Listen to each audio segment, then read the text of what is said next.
بھئی حالات کا بنانے والا، بھیجنے والا اللہ رب العزت ہے، وہ مغیر الاحوال ہے، جب چاہتے ہیں حالات کو جیسا چاہتے ہیں بدل دیتے ہیں۔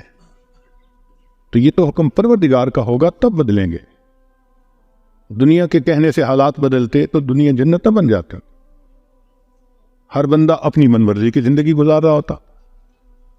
تو ایک ترتیب ہے اللہ رب العزت کے ہاں، چنانچہ ہمارے مشائخ نے 4 باتیں کہی ہیں، لوہے کی لکیر ہیں، جب آزمائیں گے ان باتوں کو کھرا پائیں گے۔ پہلی بات کہ جو شخص اپنے اعمال کو سنوار لیتا ہے اللہ تعالیٰ اس کے حالات کو سنوار دیتے ہیں۔ جو شخص اپنے اعمال کو سنوار لیتا ہے اللہ تعالیٰ اس کے حالات کو سنوار دیتے ہیں۔ ہم اس کوشش میں لگے ہوئے ہیں کہ حالات پہلے سنوریں پھر اعمال سنواریں گے۔ آپ بات کریں دوست سے، بھئی آپ مسجد میں نظر نہیں آتے، کچھ کاروباری حالات ٹھیک نہیں، ٹھیک ہو گئے تو میں مسجد میں آؤں گا۔ یعنی ہم چاہتے ہیں حالات پہلے ٹھیک ہو، اعمال بعد میں ٹھیک ہوں گے۔ کیسے ترتیب الٹ سکتے ہیں ہم؟ چنانچہ جسے دیکھیے وہ اسی کوشش میں لگا ہوا ہے کہ پہلے حالات ٹھیک ہوں بعد میں اعمال ٹھیک کریں گے۔ تو ترتیب ہی الٹی ہم کرتے پھر رہے ہیں۔ اعمال کو جو شخص سنوار لیتا ہے اللہ تعالیٰ اس کے حالات کو سنوار دیتے ہیں۔ اعمال بگڑیں گے، حالات بگڑیں گے۔ جب کہا میں نے کہ یا اللہ تو میرا حال دیکھ، جب کہا میں نے کہ یا اللہ تو میرا حال دیکھ، حکم آیا میرے بندے نام اعمال دیکھ۔ ہم حالات کا تو شکوہ کرتے ہیں، اپنے عمل تو نہیں نہ دیکھتے۔ تو اعمال کو سنوارنے سے اللہ تعالیٰ حالات کو سنوار دیتے ہیں۔ ہم اپنے اندر تقوی اور صبر و ضبط پیدا کریں، اللہ رب العزت ہر دور اور ہر زمانے میں تقوی اور صبر والے بندے کو فرش سے اٹھائیں گے، عرش کے اوپر بٹھائیں گے، تخت کے اوپر بٹھائیں گے۔ اب تقوی اور صبر کی طرف تو ہم آتے نہیں، چاہتے ہیں زندگی تو رہے جیسے ہم گزار رہے ہیں، حالات سیدھے ہو جائیں۔ کیسے حالات سیدھے ہو سکتے ہیں؟ سمپل سی مثال ہے، حالات کا سوئچ اللہ رب العزت کے ہاتھ میں ہے۔ تو ادھر رجوع کرنے کی بجائے کہ اللہ حالات کو ٹھیک کر دیجئے، ہم حالات کی مشین کے ساتھ کشتی کر رہے ہیں۔ کون ہمیں عقل مند کہے؟ تو پہلی بات، جو شخص اپنے اعمال کو ٹھیک کر لیتا ہے اللہ رب العزت اس کے حالات کو ٹھیک کر دیتے ہیں۔ دوسری بات، جو شخص اپنی آخرت کو سنوار لیتا ہے اللہ تعالیٰ اس کی دنیا کو سنوار دیتے ہیں۔ ہم پھر الٹے چاہتے ہیں کہ پہلے دنیا سنورے پھر ہم آخرت سنواریں گے، یہاں پھر ہم غلطی کرتے ہیں، دن رات دنیا سنوارنے میں لگے ہوئے ہیں، پزل بنی ہوئی ہے، ایک حصہ جوڑتے ہیں تو دوسرا ٹوٹتا ہے، وہ توڑتے ہیں تو پہلا ٹوٹتا ہے، ہر بندہ لگا ہوا ہے اسی کوشش میں۔ تو اللہ رب العزت کے ہاں ترتیب یہ ہے۔ اس کی مثال انس اللہ عنہ کہتے ہیں کہ میں لکڑی کاٹنے والے کلہاڑے سے سونے کی اینٹوں کو توڑا کرتا تھا۔ اب لکڑی کے کلہاڑے سے جو سونا ٹوٹے گا وہ تولوں میں اور گراموں میں تو نہیں نہ ہو سکتا۔ اللہ نے اتنی دولت ان کے قدموں میں ڈال دی تھی۔ بچہ پیدا ہوتا تھا اس پر وَلَوْ أَنَّ أَهْلَ الْقُرَىٰ آمَنُوا وَاتَّقَوْا، اگر یہ بستی دیسوں والے ایمان لاتے، تقوی کو اختیار کرتے، لَفَتَحْنَا عَلَيْهِمْ بَرَكَاتٍ مِّنَ السَّمَاءِ، ہم ان کے لیے آسمان سے برکتوں کے دروازے کھول دیتے۔ تو ترتیب یہی ہے کہ جو آخرت کو سنوارتا ہے اس کوشش میں لگتا ہے، دنیا اس کا سایہ ہے۔ اللہ دنیا کو خود بخود سنوار دیتے ہیں، اللہ کے سے محنت نہیں کرنی پڑتی تھی۔ مثال کے طور پہ جو بندہ سچ بولتا ہے تجارت میں، اللہ تعالیٰ اس کی تجارت کو خود سنوار دیتے ہیں۔ قسم اٹھا کے یہ بات کہی جا سکتی ہے کہ سچ بولنے والا تاجر کبھی مفلس نہیں ہو سکتا، پاسبل ہی نہیں کہ سچ کی بنیاد ہو اور اس میں برکت نہ ہو۔ تو دو باتیں ہیں، جو شخص اپنے اعمال کو سنوارتا ہے اللہ تعالی حالات کو سنوار دیتے ہیں، جو اپنی آخرت کو سنوار لیتا ہے اللہ تعالیٰ اس کی دنیا کو سنوار دیتے ہیں۔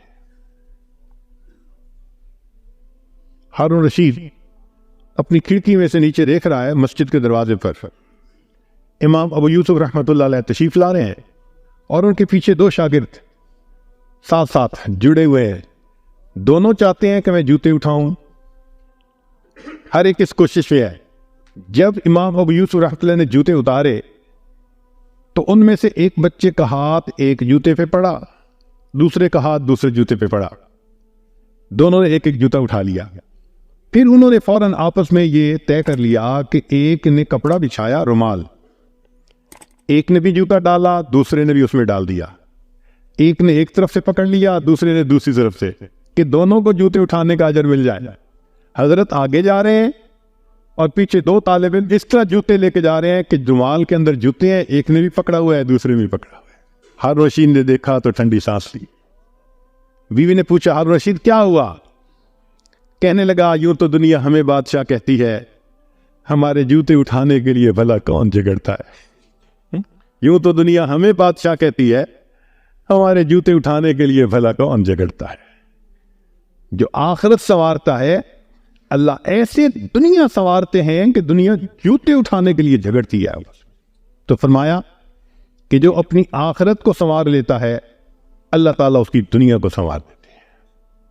چنانچہ ایک سیاح ہندوستان آیا گھومنے پھرنے کے لیے، اجمیر شریف بھی گیا. وہاں اس نے حضرت خواجہ معین الدین چشتی اجمیری رحمۃ اللہ علیہ کے مزار پہ دیکھا مسلمان بھی آ رہے ہیں اور ہندو بھی آ رہے ہیں اور سکھ بھی آ رہے ہیں. اللہ کی شان، اللہ رجوع دے دیتا ہے نا، سبھی آ رہے ہیں دعائیں مانگ رہے ہیں. تو وہ بڑا حیران کہ ہر کمیونٹی کے لوگ آ رہے ہیں، ہر مذہب کے لوگ آ رہے ہیں. تو جب واپس گیا تو بیوی نے پوچھا کہ بتائیں آپ نے کون سی انوکھی چیز وہاں دیکھی؟ تو اس نے کہا ہاں میں نے ایک چیز انوکھی دیکھی کہ ایک شخص قبر میں لیٹا ہوا تھا مگر لوگوں کے دلوں پر حکومت کر رہا تھا. ایک شخص قبر میں لیٹا ہوا تھا مگر لوگوں کے دلوں پہ حکومت کر رہا تھا. اللہ تعالیٰ یوں دنیا سنوارتے ہیں. تو دو باتیں، جو شخص اپنی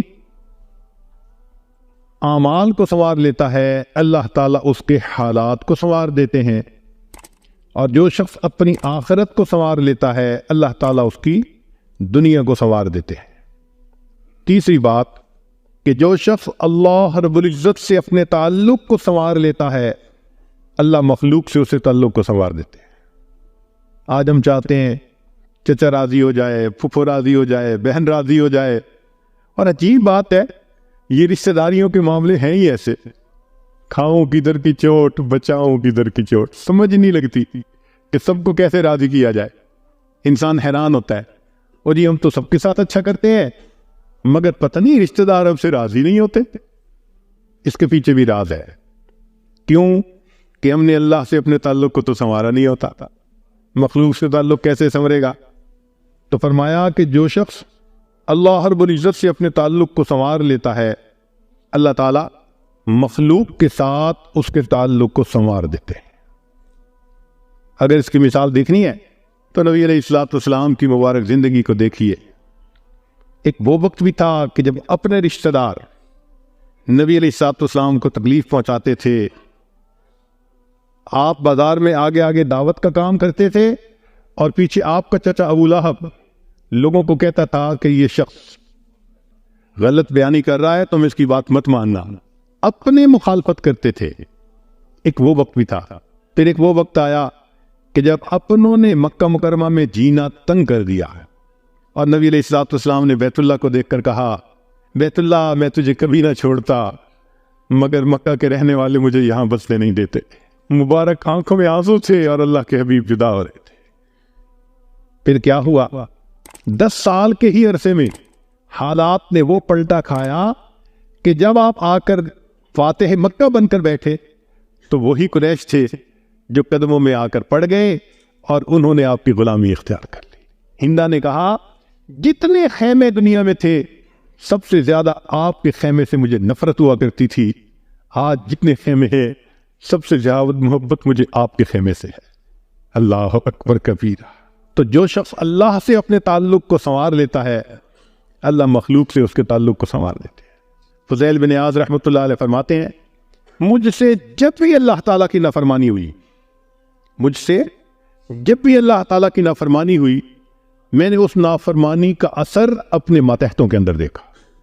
یہ ریفلیکشن ہوتی ہے. ہم اللہ کی نافرمانی کرتے ہیں، اللہ مزہ چکھا دیتے ہیں کہ اپنے جو ماتحت ہوتے ہیں ان کو نافرمان بنا دیتے ہیں. اچھا بھائی تم ذرا اس کو ایکسپیرینس کرو ذرا.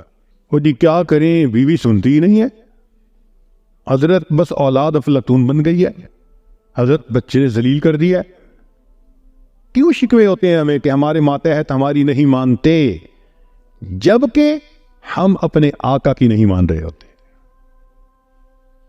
فرماتے ہیں کہ جب بھی مجھ سے اللہ تعالیٰ کی نافرمانی ہوئی، میں نے آزما کے دیکھا، یا تو بیوی نے میری نافرمانی کی، یا میری اولاد نے میری نافرمانی کی، یا میرے نوکروں نے، غلاموں نے، انہوں نے میری نافرمانی کی، یا کم از کم میری سواری کے جانور نے میری نافرمانی کی.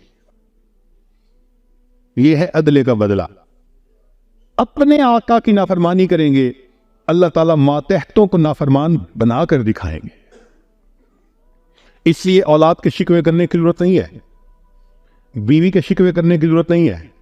سمپل سی بات ہے، اللہ رب العزت سے اپنے تعلق کو سنوار لیجئے، اللہ تعالیٰ مخلوق سے ہمارے تعلق کو سنوار دے، سب کے دلوں میں محبت ڈال دے.